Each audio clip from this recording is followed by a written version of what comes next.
Saúde os irmãos com a paz do Senhor Jesus. Amém. Pastor Ailton mandou lembranças do Pastor Paulo e também a saudação para o irmão, para todos os irmãos também que aqui estão presentes, em nome de Jesus. Nós vamos ler alguns versículos da palavra de Deus, porque o povo de Deus é assim. Tudo quanto nós fazemos baseado na palavra de Deus. Ela já foi chamada de o manual de Deus para o homem. E verdadeiramente assim o é. Até mais do que isso, mas resumindo em uma frase para melhor identificação. Capítulo 3 de Atos dos Apóstolos. Nós vamos ler alguns versículos. Quero dizer para os irmãos que eu estou com um pouquinho de problema com a garganta. Nós tivemos que atravessar uns 30 quilômetros mais ou menos de terra. Não é tão fácil que poeirão, mas graças a Deus nós chegamos bem. Deus nos guardou e nos trouxe, e também assim certamente vai ser o nosso retorno. Mas antes de ler a palavra de Deus, quero falar para os irmãos de uma coisa que me chamou a atenção no momento que eu cheguei aqui. A partir do momento que eu cheguei ali, tem uma coisa que me chamou a atenção. É a presença de Jesus aqui. Glória a Jesus, aleluia. Eu nunca vi uma pessoa incrédula glorificar a Deus. Sabe por quê? Só glorifica a Deus quem nasce de novo. Glória a Jesus, Às aleluia. vezes eles podem até dar glória, mas zombando do crente. Mas o crente dá glória por um outro motivo. Nasceu de novo. A presença de Jesus é real na nossa vida. E não tem como ficar quieto. E na casa de Deus, a abundância de alegria. A presença do Senhor Jesus é viva. E onde Jesus está, onde tem vida, existe som, existe barulho. E é esse barulho que o crente pentecostal tem. Glória a Deus, Esse aleluia, barulho que a Jesus, igreja nasceu. aleluia. É com esse barulho que a igreja vai subir. A igreja rainha no sangue de Jesus. Capítulo 3 de Atos dos Apóstolos. Nós vamos ler alguns versículos. Diz assim a palavra de Deus, a partir do versículo 1. Pedro e João subiram juntos ao templo, à hora da oração à nona. E era trazido um varão que desde o ventre de sua mãe era coxo, o qual todos os dias punham à porta do templo, chamada Formosa, para pedir esmola aos que entravam. Ele, vendo a Pedro e a João que iam entrando no templo, pediu que lhe dessem uma esmola. E Pedro, com João fitando os olhos nele, disse: olha para nós. E olhou para eles, esperando receber alguma coisa. E disse Pedro: não tenho prata nem ouro, mas o que tenho, isto te dou. Em nome de Jesus Cristo Nazareno, levanta-te e anda. E tomando pela mão direita, levantou, e logo seus pés e tornozelos se firmaram. E saltando ele, pôs-se em pé e andou, e entrou com eles no templo, andando e saltando e louvando a Deus. Glória a Jesus. Podeis assentar.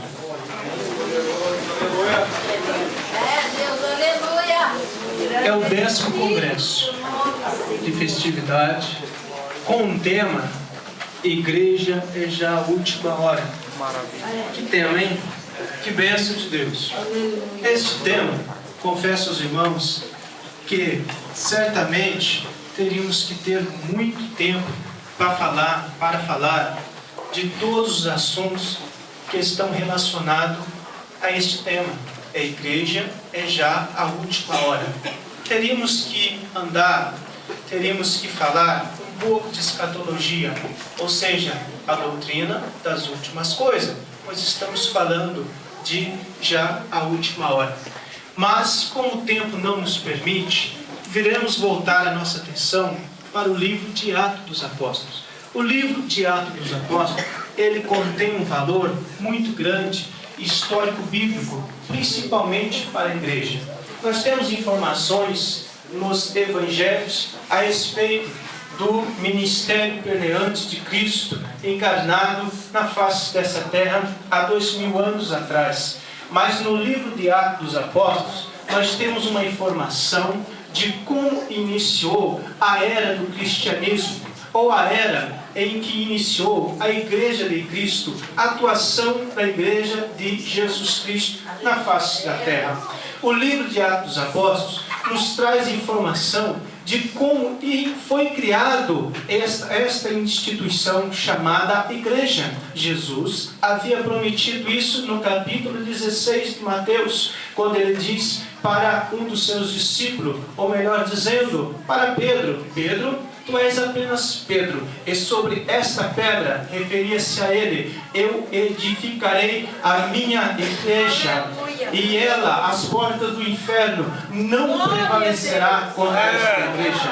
Glória a Deus. De Deus, como Deus e também o seu Filho Jesus Cristo enfrentou tantas coisas, como Deus desfaz tantas coisas, como Deus trabalha, como Deus enfrenta, como Deus, Ele muda as coisas simplesmente para poder cumprir uma palavra para um servo seu. Eu quero te dizer nesta noite, todos vocês que estão aqui, é uma coisa muito curiosa em saber que cada um que aqui está, não está por vontade própria.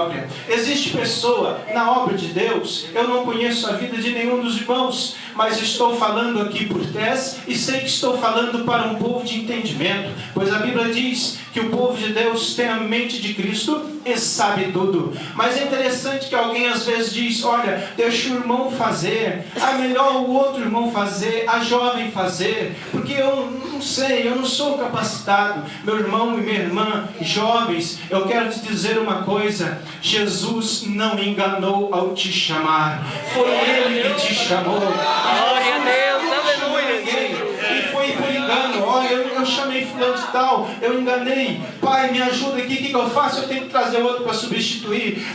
A atmosfera divina é diferente.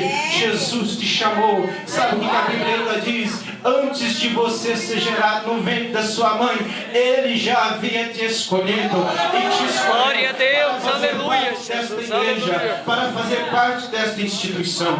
Mas vamos voltar para o livro de Atos dos Apóstolos.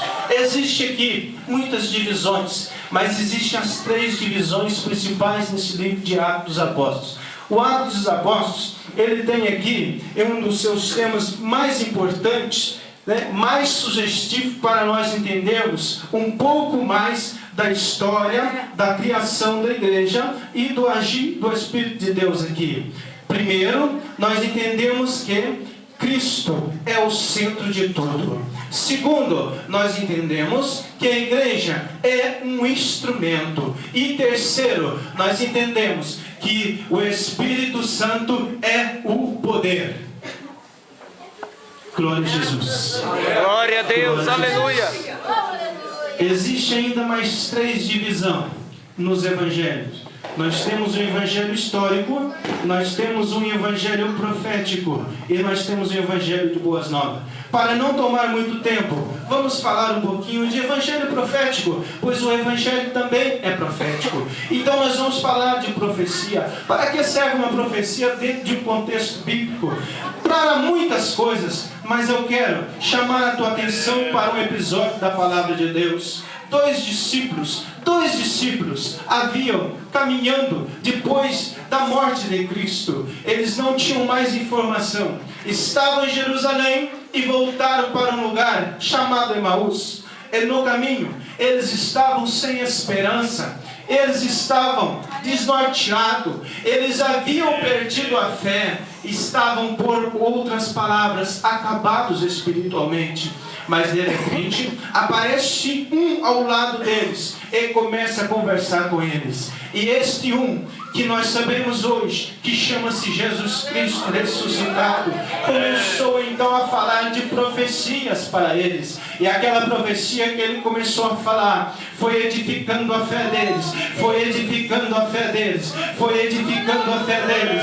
Em Romanos 10:17 diz: glória a Jesus, aleluia. E o ouvir pela palavra de Deus. Só existe uma maneira de edificar fé, é através da palavra de Deus. E os homens começaram a entender o que estava acontecendo. Glória a Jesus, até que aleluia. o entendimento foi aberto. Eu quero dizer que o evangelho profético, que a profecia bíblica é que faz a diferença. Quando nós entramos nessa questão, muitos livros são considerados livros religiosos de grande importância.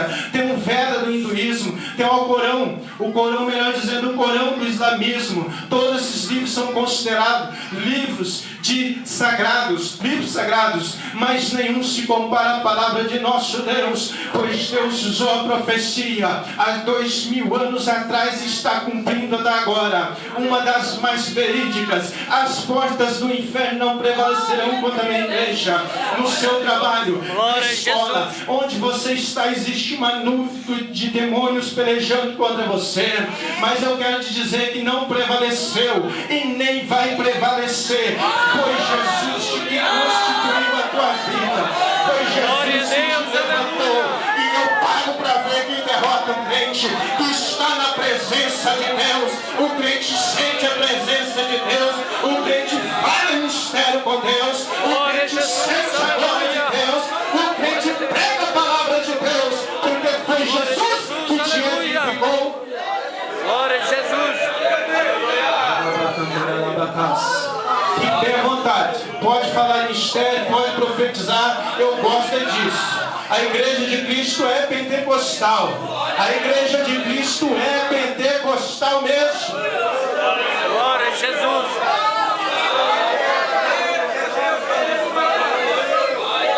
Jesus está presente. Jesus está presente.